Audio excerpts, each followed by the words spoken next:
Presiden Joko Widodo menyebut seorang presiden boleh berkampanye dan memihak pada calon tertentu dalam kontestasi demokrasi. Hal ini disampaikan Presiden Joko Widodo di hadapan salah satu calon presiden, Prabowo Subianto. Jokowi bilang itu merupakan hak demokrasi dan hak politik sebagai seorang pejabat publik sekaligus pejabat politik. Meski demikian, Jokowi menegaskan asal tidak menggunakan fasilitas negara untuk berkampanye. Kan hak demokrasi, hak politik setiap orang, setiap menteri sama saja. Yang paling penting presiden itu boleh loh kampanye. Presiden itu boleh loh memihak. Boleh. Tapi yang paling penting waktu kampanye tidak boleh menggunakan fasilitas negara. Boleh, Pak. Kita ini kan pejabat publik sekaligus pejabat politik. Masa gini nggak boleh berpolitik, nggak boleh. Menteri juga boleh. Gimana? Itu saja. Yang mengatur itu hanya tidak boleh menggunakan fasilitas negara.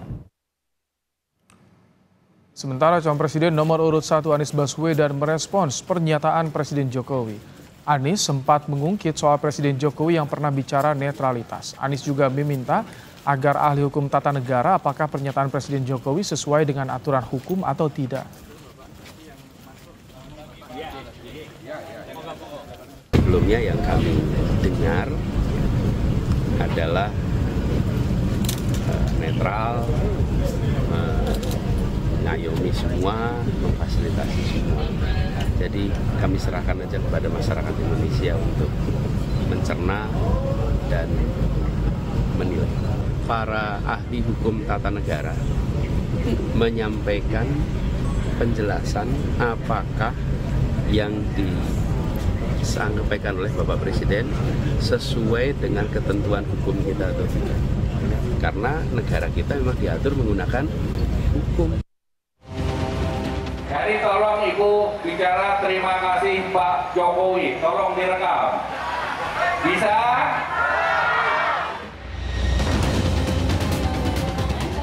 Sejumlah menteri yang masih duduk di kabinet pemerintahan Jokowi kerap terlihat ikut mengkampanyekan pasangan Capres dan Cawapres nomor urut 2 Prabowo Gibran.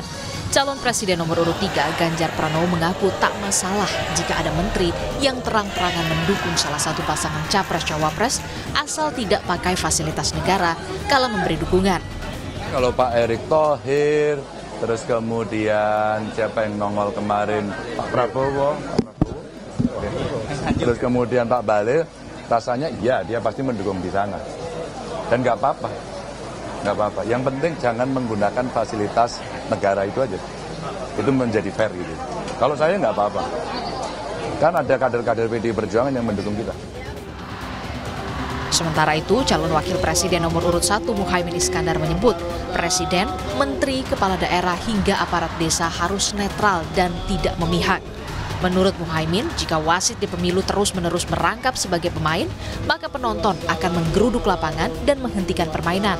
Oleh karenanya, Caimin meminta agar wasit tidak memihak. Jadilah wasit yang adil, setuju?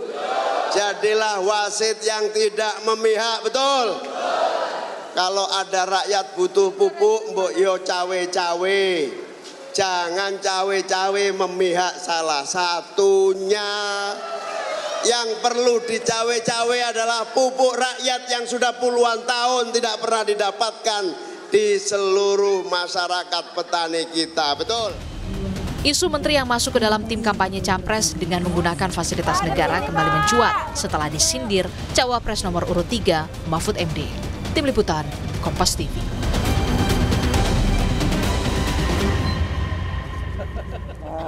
Lebih lengkap untuk mengulas makna pernyataan Jokowi soal presiden boleh memihak dan berkampanye asal tak gunakan fasilitas negara, kita bahas bersama Sekjen Projo Handoko dan pengamat hukum tata negara STH Indonesia Jentera, Bivitri Susanti. Selamat petang, Mbak Bivi, Pak Handoko. Selamat petang, Mas Ibrahim. Baik. Selamat petang. Baik, Mbak Bivi, apa yang Anda baca dari pernyataan Jokowi disampaikan di depan Capres Prabowo? Ya, yang sebenarnya kan bahwa dia memihak itu tidak mengejutkan ya. Saya kira sudah bisa kelihatan dari beberapa hal yang sudah banyak sekali dibahas di media massa. Kebijakan-kebijakan dari pemerintah yang sekarang. Yang mengejutkan itu adalah sekarang dia nyatakan secara terbuka. Nah ini sebenarnya melanggar hukum loh. Jadi keliru misalnya tadi dia katakan, karena kita semua melihat cuplikan langsungnya ya. Ini presiden boleh berkampanye, itu salah. Presiden maupun menteri-menteri boleh berpolitik, boleh memihak, boleh. Tentu saja ya, namanya juga mereka semua kan makhluk politik, nggak bisa dihalangi juga. Tapi berkampanye dan menyatakan dukungan secara nyata itu tidak boleh. Di mana tuh aturan mainnya? Saya yakin Pak Jokowi pasti kalau ditanya pasalnya akan mengacu ke pasal 282 Undang-Undang Pemilu. Katanya boleh kalau tidak pakai fasilitas negara. Tapi saya mau catatan saya dua hal, Mas. Yang pertama adalah pasal dari prinsipnya dulu deh. Secara prinsip, jadi Undang-Undang Pemilu itu tidak bisa hanya dibaca satu pasal. Undang-Undang Pemilu itu kita mesti baca ada pasal 280, 281, terus 301 sampai 307. Intinya adalah dia mengatur secara terang bahwa tidak boleh ada perilaku dari presiden dan semua pejabat negara lainnya untuk memihak salah satu kandidat. Tapi yang kedua, saya juga ingin mendebat bahwa kalau dikatakan asal tidak pakai fasilitas negara, itu ukurannya apa? Karena kalaupun dia satu kan presiden tidak cuti kan, memang nggak boleh dalam hukum tata negara. Tapi kalaupun ada menteri katakanlah cuti, siapa yang bisa membedakan antara fasilitas negara yang tidak dimiliki atau dimiliki, misalnya ajudan atau mobil kantor, itu kan fasilitas Mbak Bivip, sorry, kalau tadi yang soal tak boleh berkampanye itu pastinya di pasal berapa Mbak Bivip yang melarang itu presiden tak boleh itu? Jadi gini, secara prinsip saya agak kesulitan, saya menolak untuk kita berdebatnya di level pasal, Mas. Karena kita juga paham pasal itu kan yang bikin politisi. Jadi Undang-Undang 7 2017 tentang pemilu itu banyak ketentuan yang saling tabrakan. Jadi memang ada tuh 282 bilang presiden dan lain sebagainya boleh saja ikut serta, jadi bukan penyelenggara ya, ikut serta dalam sebuah kampanye sepanjang dia tidak menggunakan fasilitas negara. Jadi konstruksi hukumnya itu ada yang dia bukan penyelenggara tapi dia ikut kampanye, itu pasal 282. Nah terus tapi ada prinsipnya. Pasal 280, 281, terus tadi ya 301, 307, itu prinsipnya sebenarnya Undang-Undang Pemilu mengandung prinsip bahwa nggak boleh ada cawe-cawe, apalagi dari presiden gitu. Itu kan logika dasar dalam berdemokrasi. Jadi kalau kita berdebat pasal, ya pasti akan, ya boleh aja sih, tapi tetap hukum akan menang. Tapi buat saya, jadi mengarah ke ada dugaan pelanggaran di sini ya, ada dugaan pelanggaran arahnya ke sana ya Mbak Bivip ya? Iya, ada pelanggaran itu dan itu termasuk perbuatan tercela ya. Saya, gitu. Pak Handoko, bagaimana tanggapan Anda soal pernyataan Jokowi ini ada dugaan mengarah kepada pelanggaran pemilu, Pak Handoko? Ya kalau dari saya sampaikan bahwa ya apa yang diungkapkan oleh Presiden tadi memang benar. Jadi Undang-Undang Pemilu memang tidak melarang, bahkan di pasal 299 itu jelas. Presiden dan Wakil Presiden mempunyai hak melaksanakan kampanye. Jadi tadi dan seterusnya itu asalkan tidak menggunakan fasilitas negara. Memang ada di Undang-Undang Pemilu yang pejabat-pejabat negara itu tidak boleh melakukan atau terlibat dalam tim kampanye misalnya.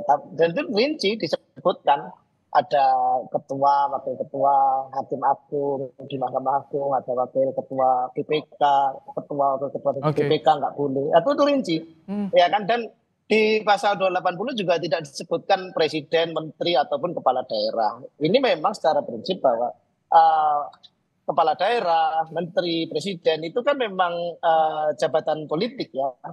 Dan tentunya tentu semangat dari yang membuat undang-undang itu waktu itu. Saya tidak tahu persis siapa yang terlibat. Yang jelas ini adalah DPR, produk undang-undang ini. Di situ dinyatakan bahwa memang presiden dan wakil presiden boleh mempunyai hak melaksanakan Pak Handoko, kampanye. tapi kalau tidak ada yang salah. Pak Handoko, presiden itu. Kalau misalkan berpihak ikut berkampanye, tapi misalkan cuti, Itu bagaimana memisahkannya? Karena tetap yang melekat kan seorang presiden, ajudan tetap melekat di situ. Bagaimana untuk memisahkannya? Kalau ini murni kampanye, ini murni keberpihakan, Pak Handoko. Ya, artinya gini, pada prinsipnya ya jabatan-jabatan presiden, kepala daerah, menteri itu kan jabatan politik dan hak politiknya dijamin di undang-undang itu dengan mengatakan boleh melakukan kampanye asalkan tidak menggunakan fasilitas negara. Fasilitas negara itu mulai mobilitasnya dia, kemudian gedung dan peralatan-peralatan yang dipakai itu tidak ada fasilitas negara. Nah, perkara kemudian bagaimana membedakan ya itu kan sudah clear diatur bahwa boleh melakukan cuti yang itu sifatnya harian, semuanya boleh. Jadi saya pikir tidak ada yang perlu diributkan dari pernyataan presiden karena memang undang-undangnya menyatakan begitu. Presiden dan wakil presiden itu mempunyai hak melaksanakan kampanye. Gitu. Jadi berpihak atau kemudian mengkampanye, misalnya gini ya, kayak menteri misalnya ya. Misalnya ada menteri yang ketua partai, ya pasti harus boleh kampanye dong. Masa nggak boleh kampanye? Nah ini, gitu loh. Ini yang agak berpihak. Tadi di liputan kita ada sebelumnya ketika Menko Perekonomian Erlangga bilang soal bansos terima kasih pada Jokowi. Ini kan tentu ada pengaruh juga yang bisa dibaca oleh publik soal keberpihakan. Bagaimana Anda melihat implikasi dari pernyataan Jokowi ini nanti ke depan, Mbak Bivip? Ya, jadi gini, saya harus pastikan dulu kita semua memetakan persoalannya itu secara lebih terang. Jadi pertama, kita harus bedakan dulu antara berpolitik dengan berkampanye. Kalau berpolitik, ya pasti saya juga sebenarnya di kepala saya mungkin udah ada pilihan nih mau milih siapa. Itu namanya berpolitik, nggak boleh ada yang menghalangi itu. Tapi berkampanye itu lain soal. Nah, jadi yang kita persoalkan adalah Pak Jokowi jelas bilangnya berkampanye. Nah itu tidak boleh. Itu satu, itu dulu ya. Jadi kita bedakan di situ. Antara berpolitik dengan kampanye dan prinsipnya. Tapi yang kedua, Mas, saya juga ingin bilang, konstruksi hukum Undang-Undang 7 2017 tentang pemilu itu ada 3. Pertama adalah ketidakbolehan membuat kebijakan-kebijakan yang menguntungkan kandidat tertentu. Yang kedua adalah kalau dia ikut kampanye, tapi bukan sebagai penyelenggara. Dan yang ketiga adalah dia aktif sebagai penyelenggara kampanye. Nah, jadi dalam 3 konstruksi hukum itu semuanya dibatasi dengan soal fasilitas tadi. Tapi, nah pertanyaan kritisnya adalah fasilitas itu persis sekali yang tadi Mas Ibrahim tanyakan. Mana bisa kita membedakan kalau misalnya presiden lagi ngomong sesuatu, ajudannya nggak ada di sampingnya. Ajudan itu dibayar pakai APBN, gitu ya. Jadi fasilitas negara itu kita bisa perdebatkan lagi. Mungkin dia nggak pakai gedung kepresidenan, tapi dia semua yang melekat pada diri seorang presiden dan menteri itu sebenarnya ada fasilitas negaranya. Makanya sebenarnya kita pegangannya harus prinsip. Kalau berantem di soal pasal, ya kita bisa aja. Saya tetap merasa yakin dengan standpoint saya, tapi tetap secara prinsip itu yang menyebabkan di hampir semua negara demokratis memang dibatasi. Dia boleh memihak karena memang ya politik. Kalau berkampanye nanti implikasinya bagaimana? Karena kan saat ini soal ASN netralitas ini digaungkan, ditegaskan, Mbak Bivip. Betul, persis. Itu pertanyaan yang pas sekali. Karena kalau berkampanye kita juga jangan lupa, wewenang presiden ataupun menteri itu juga menghasilkan pengaruh atau instruksi, apalagi dalam masyarakat feodalistik seperti di Indonesia. Jadi kalau misalnya orang-orang yang memegang jabatan seperti presiden maupun menteri bilang pilih si X begitu, maka itu akan menjadi seperti perintah bagi bawahannya. Itu juga yang membuat biasanya dibatasi betul. Kalaupun tidak dalam pasal, secara etik kalau kita perhatikan Presiden Amerika Serikat misalnya, pasti Obama mendukung Biden sama-sama partainya. Nggak mungkin dia milih Trump. Tapi dia tidak nyatakan itu. Baru ketika dia sudah menjadi former president, dia nyatakan itu karena memang tidak diperbolehkan secara etis. Baik. Pak Handoko, kalau menurut Anda ini bagaimana? Kan banyak calon ini dari pejabat juga. Apakah harus dicabut atau cuti atau bagaimana agar tidak gunakan fasilitas negara seperti yang tadi disinggung? Saya ulang lagi ya. Jadi ya yang disebutkan di pasal 299 itu bukan sekedar hak politik, tapi di situ presiden dan wakil presiden mempunyai hak melaksanakan kampanye. Ya, itu punya hak. Ini hak ya, artinya kita harus lihat. Tetapi apakah kemudian nanti hak itu dipakai atau tidak, tentu soal lain. Tapi bahwa yang disampaikan Presiden Jokowi adalah presiden itu boleh loh kampanye, boleh loh, memang boleh. gitu. Tapi memang kemudian yang penting tidak menggunakan fasilitas-fasilitas negara. Kalau menteri yang Dan ikut juga kompetisinya bagaimana Pak Handoko? Sama kan saya bilang tadi, presiden, menteri, kemudian kepala daerah itu jabatan politis, Mas. Jangan kemudian disamakan dengan namanya aparatur sipil negara. Itu beda. Itu memang ada netralitas yang diatur juga di undang-undang itu kan tadi disebut. Kalau tadi kan itu rinci. Pak Handoko tadi kan disinggung soal adanya wewenang yang berkaitan dengan pengaruh, itu bagaimana Pak Handoko? Wewenang yang berkaitan dengan pengaruh jabatan. Ya, oke, itu sangat mungkin ya, karena orang kadang-kadang susah membedakan sosok dengan jabatannya, ya kan. Tetapi yang saya mau sampaikan di sini bahwa konteksnya Pak Jokowi mengatakan bahwa presiden itu boleh, dan itu boleh secara undang-undang, bahwa kemudian kita akan melihat ada implikasi-implikasi yang mungkin dirasa ke sana kemari, ya silakan nanti undang-undangnya dirubah, dan itu bukan waktu yang tepat kita bicara soal itu. Yang penting sekarang undang-undangnya adalah dibolehkan, sehingga kemudian misalnya Pak Jokowi 2019 jadi capres, ya kan, dia kan presiden, ya dia kampanye untuk dirinya sendiri, ya boleh juga, ya kan. Terus kemudian sekarang menteri Pak Mahfud MD misalnya jadi calon wakil. Tapi yang kita tunggu komitmen jelas ya, tak gunakan fasilitas negara, itu yang selama tertuang di undang-undang.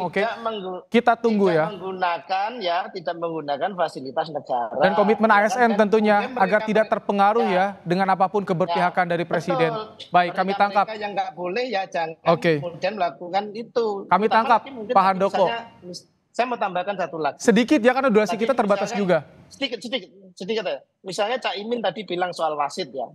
Yang namanya wasit itu ada KPU, ada Bawaslu, itu. Yang dibilang kami tangkap. Bukan pemerintah, bukan presiden. Cukup ya, kami tangkap. Terima kasih Pak Handoko, Sekjen Projo, dan juga Mbak Bivitri Susanti, Pakar Hukum Tata Negara. Terima kasih telah memberikan pandangannya dalam program Kompas Petang sore hari ini.